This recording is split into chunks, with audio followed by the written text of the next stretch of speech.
कृष्ण जी का निराला रूप। जब कान्हा बने अपनी भक्त के देवर। एक लड़की थी जो कृष्ण जी की अनन्य भक्त थी। बचपन से ही कृष्ण भगवान का भजन करती थी, भक्ति करती थी। भक्ति करते करते बड़ी हो गई। भगवान की कृपा से उसका विवाह भी श्री धाम वृंदावन में किसी अच्छे घर में हो गया। विवाह होकर पहली बार वृंदावन गई, पर नई दुल्हन होने से कहीं जा ना सकी और मायके चली गई। और वह दिन भी आया जब उसका पति उसे लेने उसके मायके आया। अपने पति के साथ फिर वृंदावन पहुंच गई।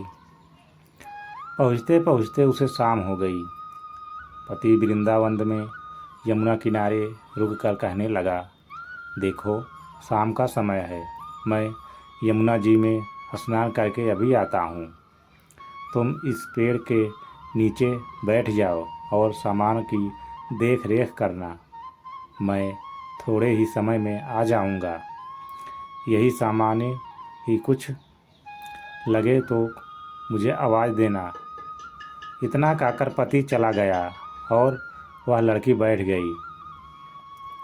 अब एक हाथ लंबा घूंघट निकाल रखा है, क्योंकि गांव के ससुराल है, और कहीं बैठ गई। मन ही मन विचार करने लगी कि देखो ठाकुर जी की कितनी कृपा है। उन्हें मैंने बचपन से भजा और उनकी कृपा से मेरा विवाह भी श्री धाम वृंदावन में हो गया। मैं इतने वर्षों से ठाकुर जी को मानती हूँ, परंतु अब तक उनसे कोई रिश्ता नहीं जोड़ा। फिर सोचती हूँ ठाकुर जी की उम्र क्या होगी। लगभग 16 वर्ष के होंगे। मेरे पति 20 वर्ष के हैं। उनके थोड़े से छोटे हैं, इसलिए मेरे पति के छोटे भाई की तरह हुए और मेरे देवर की तरह। तो आज से ठाकुर जी मेरे देवर हुए। अब तो ठाकुर जी से नया संबंध जोड़कर बड़ी प्रसन्न हुई और मन ही मन ठाकुर जी से कहने लगी, देखो ठाकुर जी, आज मैं तुम्हारी भाभी और तुम मेरे देवर हो गए। अब तो समय आएगा जब तुम मुझे भाभी भाभी कहकर पुकारोगे। इतना सोच ही रही थी, तभी एक 10-15 वर्ष का बालक आया और उस लड़की से बोला, भाभी भाभी। लड़की अचानक अपने भाव से बाहर आई और सोचने लगी, वृंदावन में तो मैं नई हूँ, एक भाभी भाभी कहकर कौन बुला रहा है। नई थी इसलिए घूंघट उठकर नहीं देखा कि गांव के किसी बड़े बूढ़े ने देख लिया तो बड़ी बदनामी होगी। अब वह बालक बार बार कहता, पर वह उत्तर ना देती। बालक पास आया और बोला, भाभी तनिक अपना चेहरा तो दिखाए दे। अब वह सोचने लगी, अरे ये बालक तो बड़ी जिद कर रहा है, इसलिए कस के घूंघट पकड़कर बैठ गई कि कहीं घूंघट उठाकर देख ना ले। लेकिन उस बालक ने ज़बरदस्ती घूंघट उठाकर चेहरा देखा और भाग गया। थोड़ी देर में उसका पति आ गया। उसने सारी बात अपने पति से कही। पति ने कहा, तुमने मुझे आवाज़ क्यों नहीं दी। लड़की बोली, वह तो इतने में भाग ही गया था। पति बोला, चिंता मत करो, वृंदावन बहुत बड़ा थोड़े ही है।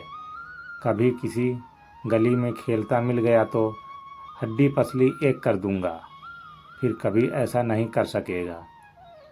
तुम्हें आज भी दिखे तो ज़रूर बताना। फिर दोनों घर गए। कुछ दिन बाद उसकी सास ने अपने बेटे से कहा, बेटा देख तेरा विवाह हो गया, बहू मायके से भी आ गई, पर तुम दोनों अभी तक बांके बिहारी जी के दर्शन के लिए नहीं गए। कल जाकर बहू को दर्शन करा कर लाना। अब अगले दिन दोनों पति पत्नी ठाकुर जी के दर्शन के लिए मंदिर जाते हैं। मंदिर में बहुत भीड़ थी।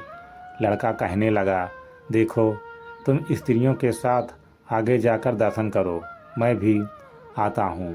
अब वह आगे गई पर घूंघट नहीं उठाती। उसे डर लगता कोई बड़ा बूढ़ा देखेगा तो क्या कहेगा। नई बहू घूंघट के बिना घूम रही है। बहुत देर हो गई। पीछे से पति ने आकर कहा, अरे बावली, बिहारी जी सामने हैं, घूंघट काहे ना खोले। घूंघट ना खोलेगी तो दर्शन कैसे करेगी।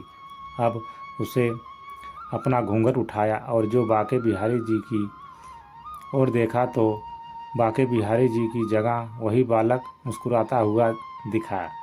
तो एकदम से चिल्लाने लगी, सुनिए, जल्दी आओ, जल्दी आओ। पति पीछे से भागा भागा आया, बोला, क्या हुआ। लड़की बोली, उस दिन जो मुझे भाभी भाभी कहकर भागा था वह बालक मिल गया।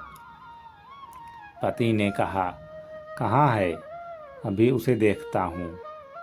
तो ठाकुर जी की ओर इशारा करके बोली, ये रहा, आपके सामने ही तो है। उसके पति ने जो देखा वो अवाक रह गया और बोला, तुम धन्य हो। वास्तव में तुम्हारे हृदय में सच्चा भाव ठाकुर जी के प्रति है। मैं इतने वर्षों से वृंदावन में हूँ, मुझे आज तक उनके दर्शन नहीं हुए और तेरा भाव इतना उच्च है कि बिहारी जी के तुझे दर्शन हुए।